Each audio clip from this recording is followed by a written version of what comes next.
ducking the walls and wrapping around the Christmas tree this week? I think you kind of got that backwards, Leela. Oh, no, I didn't. That was very deliberate, because our gift to you is an episode full of upside down and inside out oddballs. Over here! Hey, listen up! Newsy! Newsy-paloozy! Hello, I'm Leela. And I'm Lindy. And this is Newsy-paloozy, the only world news podcast for curious kids and adults. And since Hanukkah and Christmas are upon us, Why don't you dig into our archives and hear the story of Hanukkah in episode 24 and our special about how people all over the world celebrate Christmas in episode 78. But for now, our gift to you is a wrap of this year's wackiest news stories. Yes, this is the best of our oddball stories from 2022. So sit back and be prepared to drop your jaw or laugh out loud, or both. Step right up. Time to go to the lucky dip machine. The lucky dip machine. What's it going to be today, eh? An oddball, no doubt. An oddball, no doubt. Odd and snotty. Or do I mean spongy? Excuse me? Well, despite not having nerves, muscles, or even brains, sea sponges have a certain power. What, like a superpower? No, I wouldn't go that far. I'm talking about this. Achoo! Bless you. That wasn't me. It was my friend Sponge. Come again? Yes, sponges. Not the ones you use to clean your kitchen and wash your dishes with, but sea sponges found in, yes, the sea, can sneeze. Achoo! Okay, not that kind of human sneeze, I admit. Sea sponges take like half an hour to do this. Oh, you get the drift. They might take forever, but the purpose is the same, to eject waste. Wait, like sea sponge snot? Yup. Yuck! Oh, their ability to eject clumps of mucus from their bodies in a sneeze-like way is well known, but exactly how they do it was a mystery. Until now, thanks to scientists from the University of Amsterdam. Looks like we'll have to go to our Amsterdam correspondent, Tafune Fagade, for more on this story. That's right. Take it away, Tafune. Thanks, Leela. If I say sponge, I bet you think of a simple aquatic creature with dense skeletons, which are very porous, as in lots of holes. Holes that are really good at soaking things up, right? Yes. Our ancestors really did use dead sea sponges to soak up things. Today, though, most sponges found in kitchens and bathrooms are synthetic, human-made. So, what you probably don't think of when I say sponge is snotty, right? Well, think again, because that's exactly what marine biologists at the University of Amsterdam have found. They captured time-lapse videos and saw the sponges making a sneeze-like contraction or movement inward, and then they saw tiny specks of snot exiting from the sponges in what they described as a mucus highway. Yuck or what? Well, actually, it's not only part of their cleaning process, which most creatures on Earth do, but it's some cool upcycling too. About a fifth of their snot is rich in carbon and nitrogen, making it good for other animals like shrimp to eat. Yummy! Not yick! In Amsterdam, I'm Tafune Fagade, reporting for Newsy-paloozy. Yick indeed. Still, thanks for that snot shot of news, Tafune. Breaking news, there's unidentified mysterious blue goop, as in goopy sea balls at the bottom of the Caribbean. Excuse me? This is not made up, folks.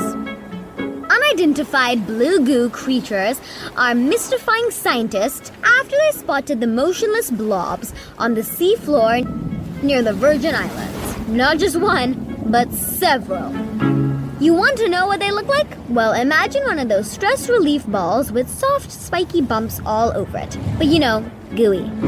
Oh, I know what you mean. Well, maybe that's what they are at the bottom of the sea. Except they're gooey. Oh, I see. So far, scientists have just seen them from afar, from the camera on board a remotely operated vehicle. Right now, they think they could be soft coral, or sea sponge, or maybe even tunicate. Whatever that is. Oh, that bit I do know. Tunicate is gelatinous marine invertebrate. Gelatinous as in jelly. Marine as in the ocean. Invertebrate as in no spine. Sometimes referred to as sea squirts. Sweet. Maybe. How'd you like to step on one of those then? Ew. No, thank you. Of course, we'll have a link in our transcript so you can see the blue goo for yourself.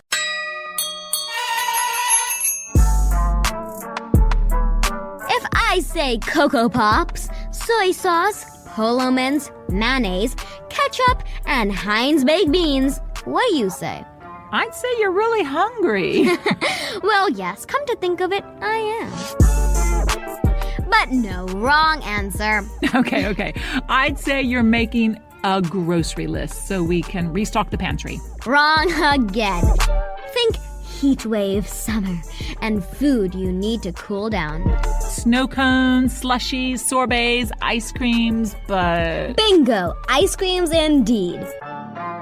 But those are condiments, cereals, and, well, beans. Oh, and did I mention the Worcestershire sauce? Yeah, not ice cream. Well, try telling that to London, which is sulking right now as the ice cream project pop-up has just shut down after a triumphant summer of serving weird ice creams. You have to be kidding me. No, ma'am. Have a look on social media, where the weird, wacky flavors have created a buzz, inspiring some to travel all over Britain just to get a lick. Some lines are said to have taken 2 hours to get through, too. For baked bean ice cream. Yup, and that's a bestseller, too, along with soy sauce. Only to be beaten by Cocoa Pops and Frosties, which top the list. And just when you think the British are stuck in their ways and don't like change. Yeah, but it's probably just the heat. Well, this story is a bit odd and, well, spooky. Oh, why? Well, what would you think if a drought came and dried out a body of water only for mud-covered buildings to appear out of the cracked earth? Yeah, creepy. Honestly, this sounds like another April Fool's story, but it's totally real. And since it comes from Spain, I'm gonna hand over the oddball mic to our favorite Barcelona correspondents, siblings Nina and Marky Granyana, who have the whole story of the abandoned village that reappeared after 30 years. Ooh. Take it away, you guys. It was 1992, and the government in northern Spain had an idea. They wanted to start using hydroelectric power, which is electricity created by water power. Pretty cool, am I right? Yes? Well, in order to do this, they had to build a reservoir, which is kind of like a big lake, but I'm talking like a really, really, really big lake. Okay, but how do you make a lake? Imagine a river running between two mountains in the valley. You take a dam and block the river and all the water starts filling up the valley. And voila, you have a big lake that can be used for hydroelectric power. I see. But wait, there are people living in that valley. There were homes, shops, schools, everything. What happened to them? The government asked the people to move. They promised to buy them new homes in another town. So everybody said okay. So after that, they blocked the river and everything started filling up with water. All those shops and schools where people used to live flooded. And there they sat at the bottom of the reservoir for years and years. Until now. I'll take it from here, Nina. So what happened was there was a big drought. And all that water dried out from the giant man-made lake. It's a little more complicated than that. Actually, it's called evapotranspiration. Anyway, the water level started going down. As the water disappeared, the homes at the bottom of the lake started to reappear, like a lost city. And it's kind of creepy, like a ghost town. Mom says it's more like discovering treasures in the tub after your bath. From Barcelona, this is Nina Graniena and Marky Graniena for Newsy Paloozy.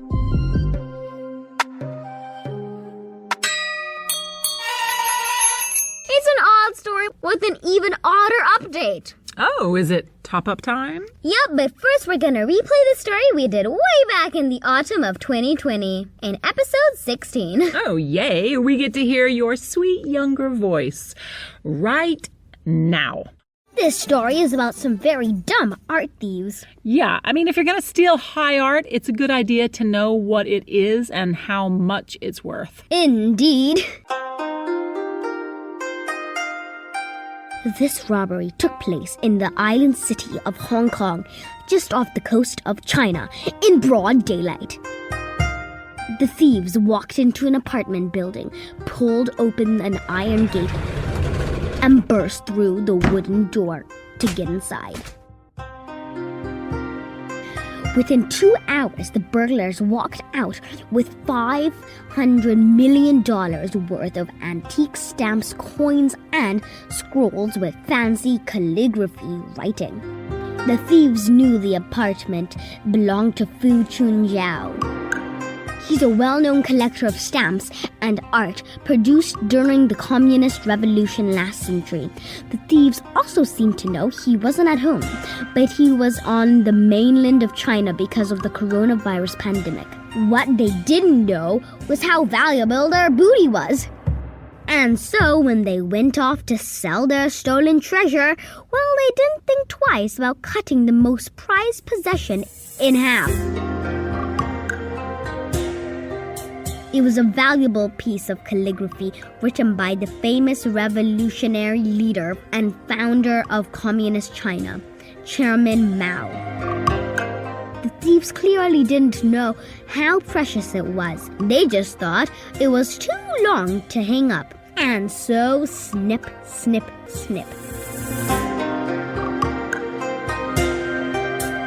Why, thank you, young Leela, for that story we did a year and a half ago. Most welcome. Only now we know it wasn't the thieves who did the cutting. We've got an update. Go on, give me a top-up, please. It's top-up time. Top-up time. Top-up time. Top-up time. Top-up time. Top-up time. Now. Yeah, now. It's top-up time. Right. So now we know the booty's value is closer to $645 million, not $500 million. Whoa, that's a grand theft. Yeah, but these dumb art thieves had no idea and sold it to an amateur collector, meaning not an art expert, for way less. For instance, guess how much they got for the scroll, which alone was worth $300 million? Okay, $1 million? Not even close. $100,000. Nowhere near that. You won't believe how much. I had to check this like 5 times to make sure it wasn't a mistake. Okay, go on. They sold the $300 million scroll for less than $25. $25? That's it? No way. Yes way. And it was the amateur collector who didn't know how precious the scroll was and cut it in half. So it could be, get this, more easily stored. Now we know. Gosh. Well, that's what you get for not researching your work, right? Totally. They were all sent to jail for up to 2.5 years. So these days we're all desperate to travel, right? Oh, yeah. Well, it stands to reason that even our animals are keen to get out of the house and go, go, go. If they're used to it, I guess. Dogs and cats hop onto flights all the time, right? True. Even the occasional pesky fly and mosquito have been known to sneak on board. Yeah, I hate that. Well, then you'll hate what slithered on board a recent flight in the Southeast Asian country of Malaysia even more. No way, a snake? Yes, Wei. Cue the music, Mama, while I dial up our Malaysia correspondent, Shaiba Jamshid, for the details. Take it away, Shaiba. Thanks, Leela. It's the kind of story you'd see in a silly, scary movie. Right? But I'm sorry to say, this is a true tale of a snake that snuck into a plane. The plane was leaving the Malaysian capital, Kuala Lumpur, on a 3-hour flight, when all of a sudden, someone saw a long, thin, slithering shape. Luckily, it was behind an enclosed light fixture. Phew! But still, the captain took no time rerouting the flight to land ASAP. It's uncertain how the snake got on board, but I'm happy to report that no passenger was hurt. However, the fate of the stowaway snake is unknown. I think he just wanted an upgrade, don't you? In Kuala Lumpur, this is Shaiba Jamshid for Newsy Paloozy. Haha, good one, Shaiba. The snake wanted an upgrade. I sure know that feeling. One day I'll be in business class. Still, no way I want to be on board a flight with a snake. I know, creepy. And while a snake on a plane is a very rare occurrence, some suspect there might be more than before because of COVID. COVID, huh? Well, during the travel bans, thanks to the pandemic, many planes were herded into the dry deserts of the US, Europe, and Australia. They had to be stored in places that were arid. That's a fancy word for dry. Away from any moisture or humidity in the air so that the plane doesn't get rusty, right? Well, what lives in the desert?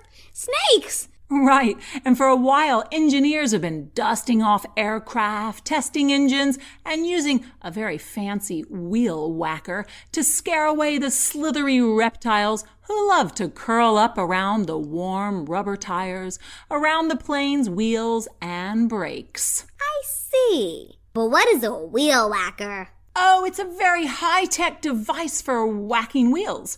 Okay, it's a broom handle, but it does the job.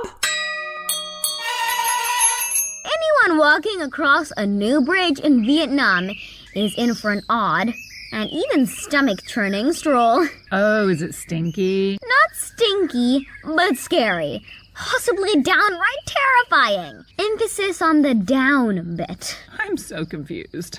It's pretty simple.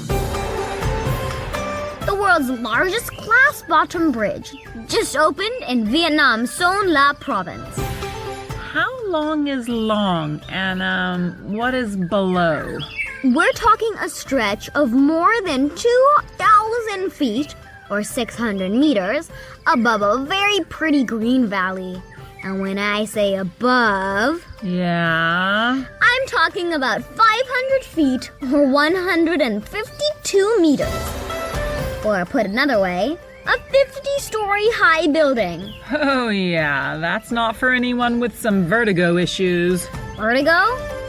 Oh, that's a sensation of whirling and losing your balance or your lunch when you look down from a big height. Well, it might be a little reassuring to know the bridge's floor is made of 3 layers of super strong and thick glass. A little. Also, only 500 people will be allowed on the bridge at once. 500 is a lot. And they have to walk in one direction at a time. Am I convincing you now? Yeah, okay, let's visit. Wait, really? No!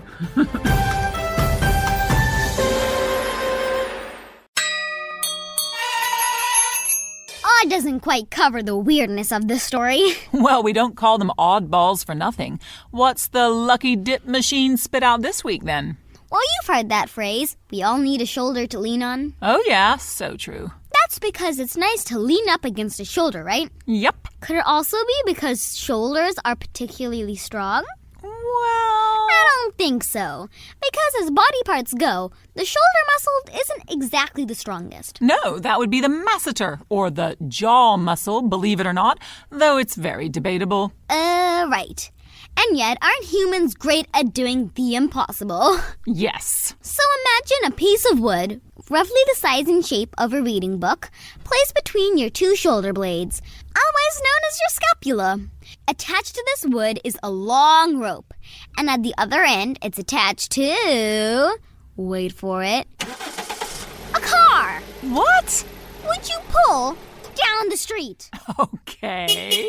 I know, total wonka brains. And the record for pulling the heaviest vehicle ever was done right here in India. Jai Hind! Okay, go India. Let's cut across to our sports correspondent, Yuvraj Singh, who has the details. Yes, Leela.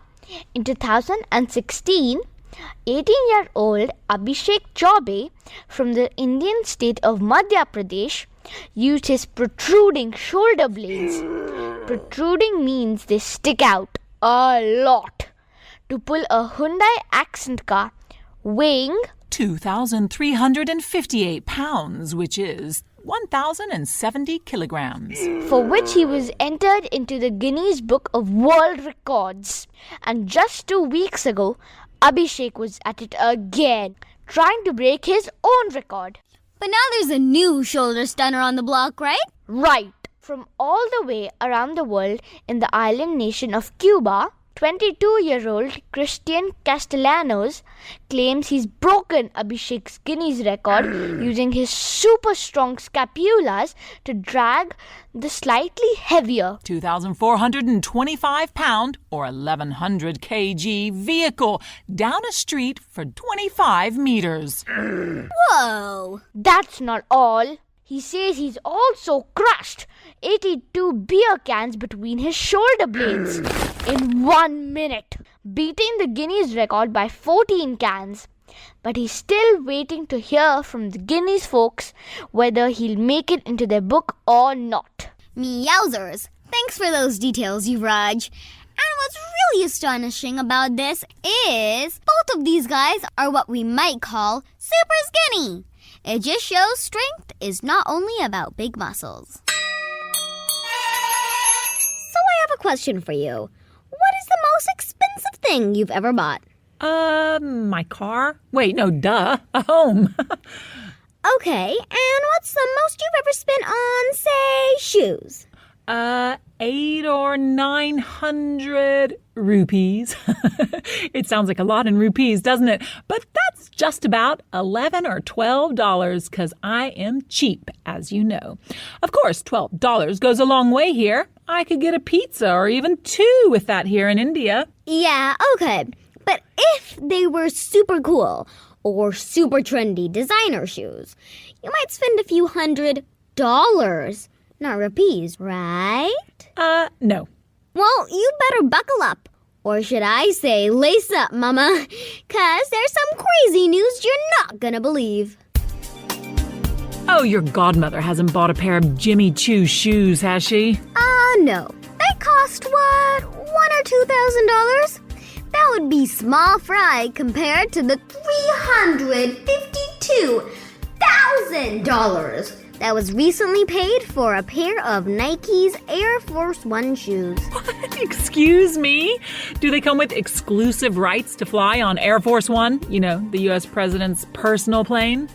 No. Again, they're just super cool and super trendy. Supposedly. Oh, my.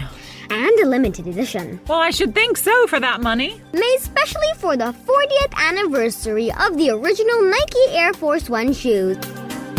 Since 1982, the sport shoes have been a huge hit worldwide. And to celebrate turning 40, Nike collaborated with the well-known French fashion house, Louis Vuitton, whose first black artistic director, the late Virgil Abloh, designed them. Oh, don't tell me they've got that tan and brown Louis Vuitton initials all over them. Of course they do, along with Nike's logo, the Nike swoosh.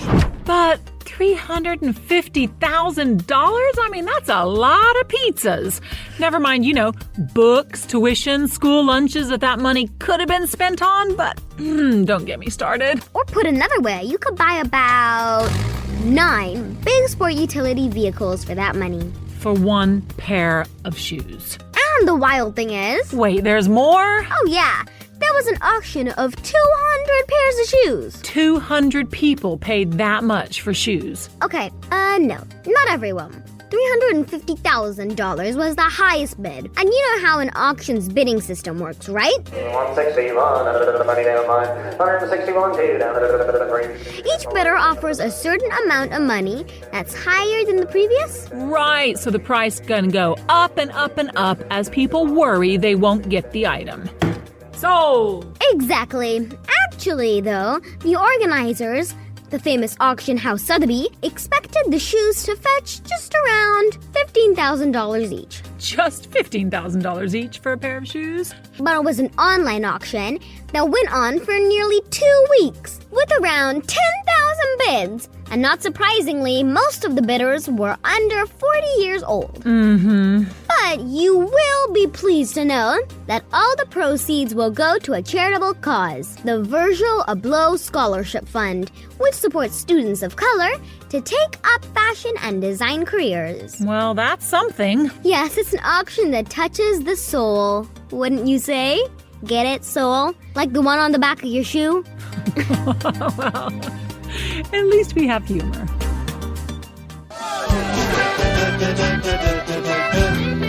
And that's a wrap. A shiny wrap with a pretty bow on top, in fact, of this week's special Best of Oddballs episode on Newsy Paloozy. Happy holidays, y'all! Happy Hanukkah and Merry Christmas! Oh, why don't you give the gift of this podcast this season? Yeah, tell a friend about us. Or, even a stranger. If you want to. After all, who doesn't want to be informed? With a smile. Indeed. All right, see you next week in the happy, splashy, giant Newsy Paloozy.